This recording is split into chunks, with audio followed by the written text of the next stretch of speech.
দর্শক সবাইকে শুভেচ্ছা এবং আমন্ত্রণ জানাচ্ছি এসএটিভির প্রতিদিনকার শান্তকালীন আয়োজন গল্পকথার আজকের পর্বে। সাথে আছি আমি অর্চি রহমান এবং আজও আমার সাথে স্টুডিওতে আছেন নতুন একজন অতিথি। প্রিয় দর্শক, গল্পকথায় আমরা সকলেই আসলে সফল মানুষের গল্প শুনতে চাই এবং আমি আসলে নিজেও সফল মানুষের গল্প থেকে অনেক অনুপ্রাণিত হই। আমরা সকলেই কিন্তু মানুষের জন্য কাজ করতে চাই, যেমনটা আমরা বিশ্বাস করি, বলি মানুষ মানুষের জন্য। কিন্তু সত্যিকারের অর্থে আসলে আমরা কতজন মানুষের জন্য ভাবি, মানুষের জন্য করি?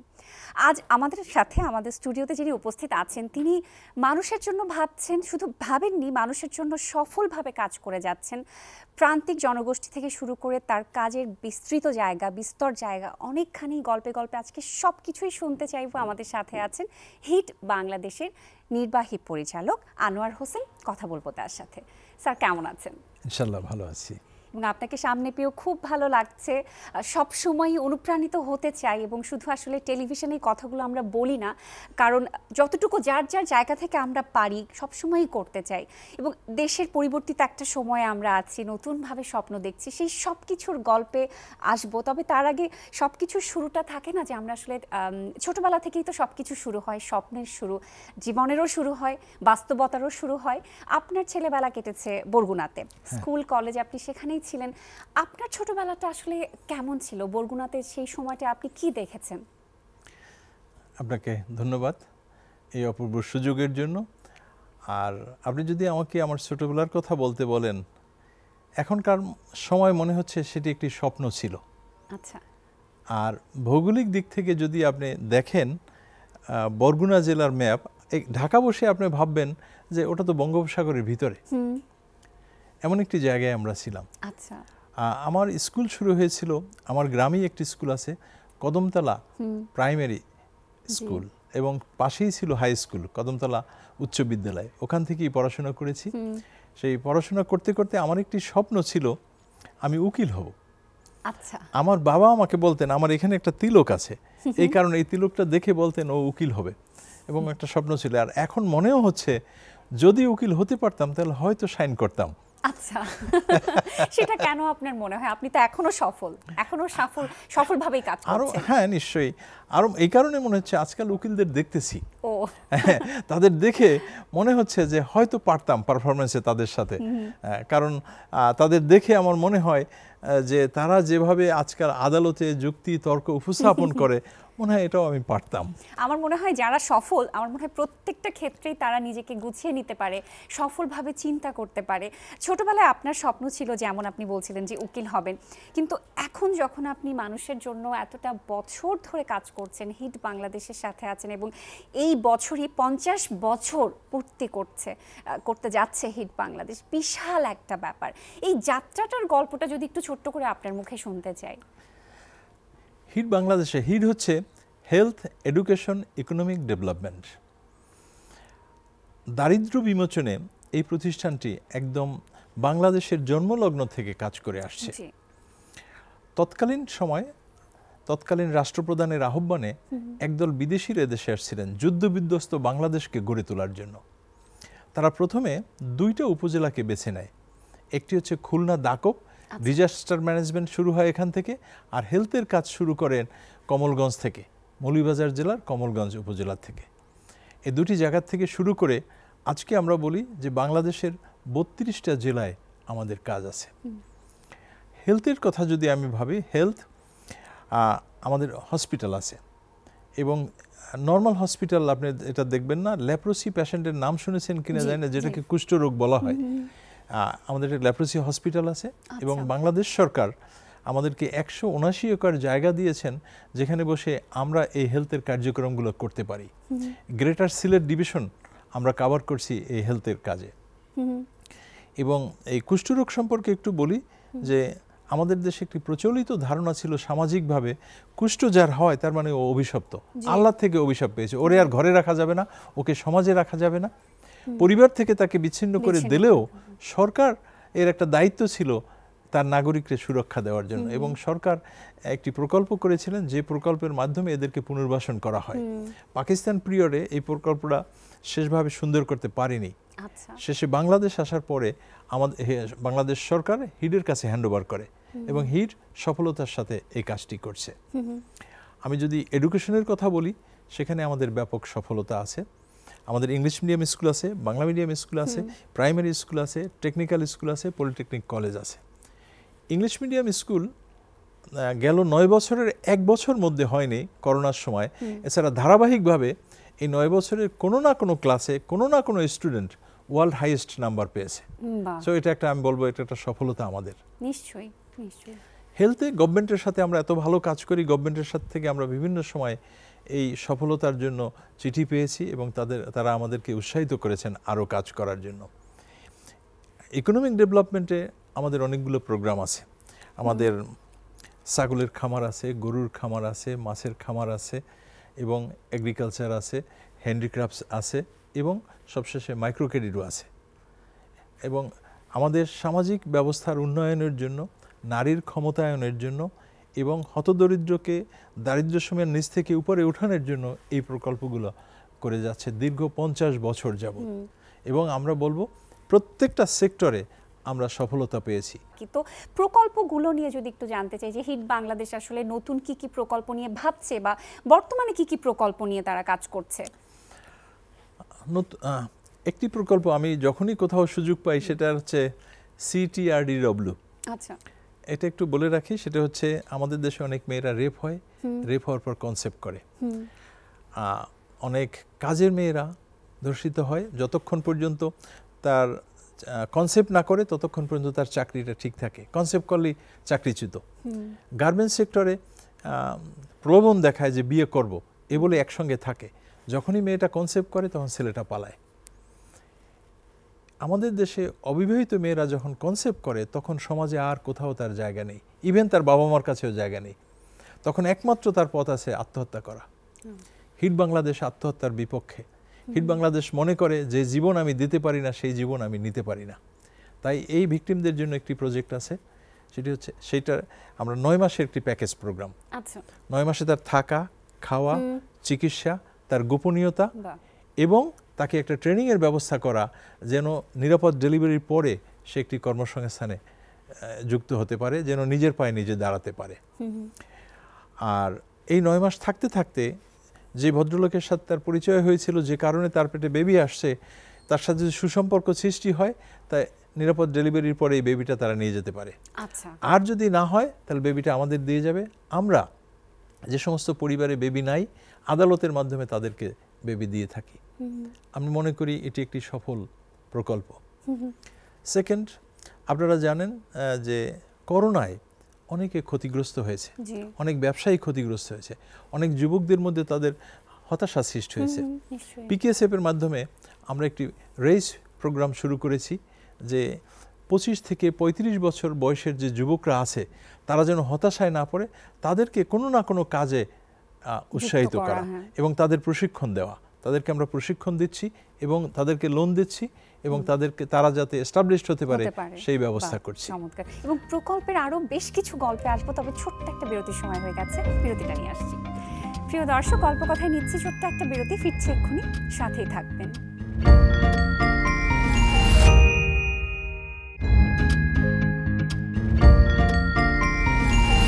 দর্শক, বিরতির পর আবারও ফিরে এলাম গল্প কথার আজকের আয়োজনের সাথে আছি আমি অর্চি রহমান এবং আমার সাথে স্টুডিওতে উপস্থিত আছেন হিট বাংলাদেশের নির্বাহী পরিচালক আনোয়ার হোসেন। কথা বলছিলাম তার সাথে, চলে যাচ্ছি আবারও তার কাছেই। যে সফল কিছু প্রকল্পের গল্প শুনছিলাম এবং নতুন কিছু পরিকল্পনা নিয়ে একটু শুনতে চাই স্যার। হ্যাঁ, আমি আগেও বলছিলাম, তাই ওই ধারাবাহিকভাবে একটু বলতে চাই আর একটু আমরা কোথায় কোথায় কাজ করি সেটা বলে দেয়। কোস্টাল বেল্ট, যেখানে মানুষ অন্যান্য এনজিও কাজ করে না সেখানেও কিন্তু আমরা কাজ করি। যেমন আমাদের টোটাল কাজটার 60% কাজ হচ্ছে কোস্টাল বেল্টে। যেমন আপনি যদি দেখেন খুলনা, বাগেরহাট, বরিশাল, বরগুনা, পটুয়াখালী, ভোলা, হাতিয়া, সন্দ্বীপ, চট্টগ্রাম, এই কোস্টাল বেল্টে কেন এখানে আমরা কাজ করি? প্রথম যখন বিদেশিরা এদেশে যুদ্ধবিধ্বস্ত বাংলাদেশকে গড়ে তোলার জন্য আসছিলেন, তারাই টার্গেট করেছিলেন যে এরাই বেশি ক্ষতিগ্রস্ত, সিডর হোক, সাইক্লোন হোক, বন্যা হোক, এরা ক্ষতিগ্রস্ত হয় এবং তাই এদের মাঝে কাজ করতে হবে। আমরা তাই করি। বিশেষভাবে আরেকটি সফলতার কথা যদি আমি বলি, সেটি হচ্ছে দাকব উপজেলায় অনেক জায়গা আছে যেখানে খাবার পানি নেই, লবণ, আচ্ছা, আমি একটি গল্পই বলতে চাই। জি, ডিএফআইডির এক ডোনার নিয়ে, পিকেএসএফ এর ডোনার নিয়ে আমি ওখানে ছিলাম। প্রচণ্ড রোদ, আমি খুব দুর্বল হয়ে যাচ্ছিলাম। চিন্তা করলাম আমি একটু বসি। একটা বাড়িতে বসলাম, এক হিন্দু পরিবার, ছোট্ট একটা টিনের ঘর, তার নিচে বসলাম। কৌতূহলবশত জিজ্ঞেস করলাম যে দিদি, হিট বাংলাদেশের সাথে আপনি কত বছর? উনি উত্তর দিলেন প্রায় 20 বছর। এই 20 বছরে আপনার সফলতা একটু বলুন, অথবা দুর্বলতা, যদি কোনো কষ্ট থাকে তাও বলেন, আমি একটু শুনে যেতে চাই। বললেন না, কষ্ট নেই। প্রথমে তো 2টা ছাগল নিয়েছিলাম লোন হিসাবে, সেই ছাগল একটু বড় হয়েছে, বিক্রি করেছি, আবার লোন পরিশোধ করেছি, আবার লোন নিয়েছি। এরকম করতে করতে আমার এখন 28টা ছাগল আছে, 4টা গরু আছে। এই টিনের ঘরটা এবছর নতুন দিলাম, মেয়েটাকে কলেজে ভর্তি করালাম। আমি বললাম ব্যাপক সফলতা। ইতিমধ্যেই তার চোখে জল। কি ব্যাপার? আমি ভাবলাম এটা আনন্দের জল চোখে। কি দিদি, আপনার চোখে জল কেন? আনন্দের? বলছে না, কষ্টের। এত সফলতা কথা বলার পরও কষ্ট কিসের? হ্যাঁ, বলছে একটি কষ্ট রয়েই গেল। কি? ওনার মতোই আমি বলি যে আমরা যে জল খাই সেই জল দিয়ে আপনি পাও ধোবেন না। কি বলেন? বলছে হ্যাঁ, খাবার জলের একটা বিরাট সংকট, কারণ ওইখানে সমস্ত পানি লবণাক্ত। টিউবওয়েল বসাইলেও লবণ পানি আসে, একমাত্র বৃষ্টির পানি ছাড়া আর কোনো পানি খাওয়ার উপযোগী না। আমার একটু কষ্ট লাগলো। আমি বললাম আমার একটু দেখেন তো কোন জল আপনারা খান। আমাকে নিয়ে গেল পুকুরে, বরিশালের ভাষায় ওটাকে ডোবা বলে, ছোট্ট, একদম পানিটা নীল হয়ে গেছে। সত্যি আমি ওখানে পা ধুইতাম না ওই পানিতে। ফিরে আসার সময় স্পিড বোটে যখন আমার ডোনারের সাথে আসি, ডোনারকে বললাম এই ঘটনাটা। সে একদম কোনো উত্তর দিল না, কিছুই বলল না। আমি একটু অসন্তুষ্ট হলাম যে এত এরকম একটা কথা বললাম, টাচি কথা, উনি তো হ্যাঁ না একটা কিছু বললেন, কিচ্ছু বললেন না। উনি এসে পিকেএসএফ এর কাছে বললেন এই বছরে যত অবৈধ টাকা আছে সেই টাকা দিয়ে যেন এই অঞ্চলের খাবার পানির ব্যবস্থা করা হয়। তারপর থেকে পিকেএসএফ আমাদের বিভিন্নভাবে সহযোগিতা করেছেন যেন ওই অঞ্চলে খাবার পানি আমরা দিতে পারি। এবং আমাদের এখন 6টা প্লান্ট আছে। প্রত্যেকটা প্লান্টে গড়ে প্রতিদিন 7 থেকে 10,000 লিটার পানি আমরা দিতে পারতেছি সাধারণ মানুষকে। আর এই খাবার পানি দেওয়ার কারণে ওদের রোগশোক কিন্তু কমে গেছে। আচ্ছা, স্বাভাবিকভাবে। আরেকটি সফলতার কথা যদি আমি বলি, এনরিচ নামে একটা প্রকল্প আছে আমাদের। এনজিও সেক্টর থেকে একটি জরিপ করা হলো যে কেন স্বাধীনতার 40 বছর পরেও আমাদের দেশের এই দুরবস্থা। এবং এই সার্ভেতে অনেকগুলো বিষয় আসলো, তার ভিতরে 1 নম্বরে আসলো শিক্ষা, 2 নম্বরে স্বাস্থ্য, এরকম অনেকগুলো বিষয় আছে। শিক্ষায় কোথায়? প্রাইমারি স্কুলে ঝরে পড়া। কেন ঝরে পড়তেছে? এর মূল কারণ হচ্ছে, আমি সমস্ত শিক্ষকদের প্রতি সম্মান রেখে এই কথাটা বলছি, যে যখন স্কুলে কেউ যায় গ্রামের স্কুলগুলোতে, তখন শিক্ষক বলে এই তুমি এই 5 লাইন পড়ে আসবে। তা কিন্তু ভালোভাবে পড়িয়ে দেয়নি। এই শিশুটির বাড়িতেও কেউ নেই যে তাকে পড়াটা রেডি করে দিতে পারে। পরদিন যখন স্কুলে আসে সে তো পড়া পারে না, এখন তিরস্কৃত হয়। আবার তাকে বলে পরের 5 লাইন বা পরের প্যারাগ্রাফ পড়ে আসবে। পরের দিনও একই অবস্থা, তখন তাকে বেঞ্চের উপরে দাঁড়া করাই রাখে। পরের দিন হয়তো বেদ দিয়ে একটু পিটায়। এই শাস্তি পেতে পেতে সে পড়াশোনার উপর আগ্রহ হারিয়ে ফেলে। এরপর থেকে সে আর স্কুলে যায় না। আর সে একা না, তার সাথে একটা গ্রুপ, তারা যারা আছে কি করে, তারা মার্বেল খেলে, মাছ ধরে, নদীতে গোসল করে, পুকুরে থাকে, এইরকম করে সময় কাটিয়ে দেয়। এদের জন্য আমরা একটা পরিকল্পনা করলাম যে একটা ইউনিয়নে জনসংখ্যা অনুসারে 40 থেকে 50টা সেন্টার আমরা করব। এবং ওই অঞ্চলের যে কোনো একজন গৃহবধূ অথবা কলেজগামী কোনো একটি ছাত্রীকে আমরা দায়িত্ব দেব, তুমি প্রতিদিন 25টা শিশুকে আগামীকালকের পড়াটা রেডি করাই দেবে। আচ্ছা। এবং আমরা সামান্য তাকে রিনোভেশন মানে অনারেরিয়াম দেব, যেন সে এখান থেকে তার জন্য কিছুটা ইনকাম হয়। আর প্রত্যেকটা বাচ্চা থেকে সে 25 টাকা করে নেবে মাসে। আচ্ছা। এটা করানোর পর দেখা গেল ওই এলাকায় আর ড্রপ আউট নাই, ড্রপ আউট শূন্যতে চলে আসছে। দ্বিতীয়ত স্বাস্থ্য। আপনি যদি গ্রামের কোনো একজন লোককে জিজ্ঞেস করেন যে আসসালামু আলাইকুম চাচা কেমন আছেন, প্রথমেই সে উত্তর দেবে ওয়ালাইকুম আসসালাম, হ্যাঁ ইনশাল্লাহ খুব ভালো আছি। তারপর বলবে শরীরটা কেমন যেন একটু ঝিমঝিম করে, ঘাড়টা ব্যথা করে। আসলে সে কোনোদিন ডাক্তারের কাছে যায়নি। আমরা ওই সমস্ত জায়গার জন্য প্রত্যেকটা ইউনিয়নে 9 জন প্রশিক্ষণপ্রাপ্ত স্বাস্থ্যকর্মী নিয়োগ দিয়েছি। প্রতি স্বাস্থ্যকর্মে প্রতিদিন 25টা পরিবারে যাবে, ভিজিট করবে, তাদের সাথে আলোচনা করবে, হ্যাঁ, ইনস্ট্যান্ট তাদের ব্লাড সুগার দেখবে এবং ব্লাড প্রেশার দেখবে এবং তাদের হিস্ট্রি নেবে এবং ডাটা এন্ট্রি করবে। আচ্ছা, যদি কেউ অসুস্থ হয় প্রতি সপ্তাহে একজন MBBS ডাক্তারের ব্যবস্থা করেছি আমরা ওই ইউনিয়নে, সে তার ওখানে পাঠাবে। এই কারণে দেখা গেল যে রোগশোক, প্রাইমারি লেভেলের রোগশোক অনেক কমে গেছে। আর আগে এই লোকগুলো কেন ডাক্তারের কাছে যেত না? হতে পারে সে গরিব, হতে পারে তার দূরত্বটা বেশি, হতে পারে তার রিক্সা ভাড়াটা নাই, হতে পারে সে কৃপণ, হতে পারে সে অলস, যে কোনো কারণে সে ডাক্তারের কাছে যায়নি। এখন এই চিকিৎসা সেবাটা আমরা তার দ্বার প্রান্তে নিয়ে যাওয়ার কারণে তার জন্য সহজ হয়ে গেছে, এলাকার লোকের জন্য খুব সহজ হয়ে গেছে। এবং বাকি আরো প্রকল্প নিয়ে শুনবো, তবে আবারও ছোট্ট একটা বিরতির সময় হয়ে গেছে, বিরতিটা নিয়ে ফিরছি। প্রিয় দর্শক, গল্প কথায় সময় হলো আরেকটা বিরতি নেবার, ফিরছি এক্ষুনি, সাথেই থাকবেন।